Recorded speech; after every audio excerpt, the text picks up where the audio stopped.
Okay, so today we're making a curried chickpea salad, and this is the ingredient list for the dressing or sauce, whatever you want to call it. If you need to make any substitutions, you could use a different kind of oil. Instead of the olive oil, you could use like canola or avocado probably. You could use also fresh lemons. I do not have fresh lemons. Honey, if you swap it out for maple syrup, it's actually vegan. I do not pretend to understand why honey is such a problem for vegans, but that's not my business. Tahini is not negotiable. It really tastes very different if you don't have that, so you definitely want to put that in there, as well as our two main spices, curry and turmeric, not totally clear how to say that. Ingredient list for the dressing: the tahini, oil, honey, lemon juice, apple cider vinegar. For the curry and the turmeric, I honestly probably add more than that, but I like a very flavorful sauce. Water just to kind of make sure the texture is liquidy enough, and black pepper, I just kind of throw some in there.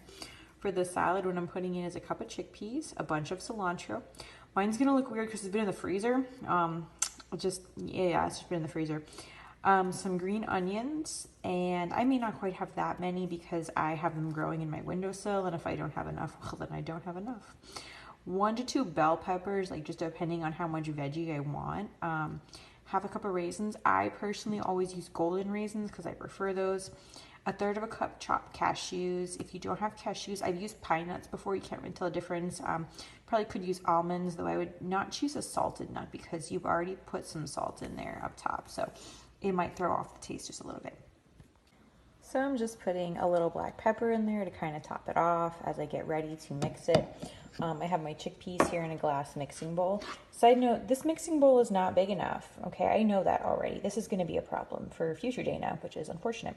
But you definitely want to use a glass mixing bowl for this. If you don't use a glass mixing bowl, and use a plastic mixing bowl, the color of the spices is just going to stain it, and then you're going to be really unhappy later. So I would do that.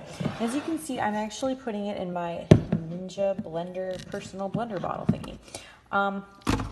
My blender lives on my counter, and I feel like it's easier to use the blender. Full of stuff starting to get filled up, and as it turns out, I do not have cashews or pine nuts or anything, but I did find some nice walnuts in my pantry, so those are going in. I think it's mostly a texture thing, so we just need some kind of nut there. There's my kind of sad frozen cilantro that I'll be chopping and putting in there too. So I'm just gonna kind of pour the dressing onto the salad. Now I make it with quite a lot of dressing, and that's because usually when I serve it over a bed of spinach or something. So it's usually got enough dressing to where it's gonna cover the spinach as well and kind of be like a nice salad.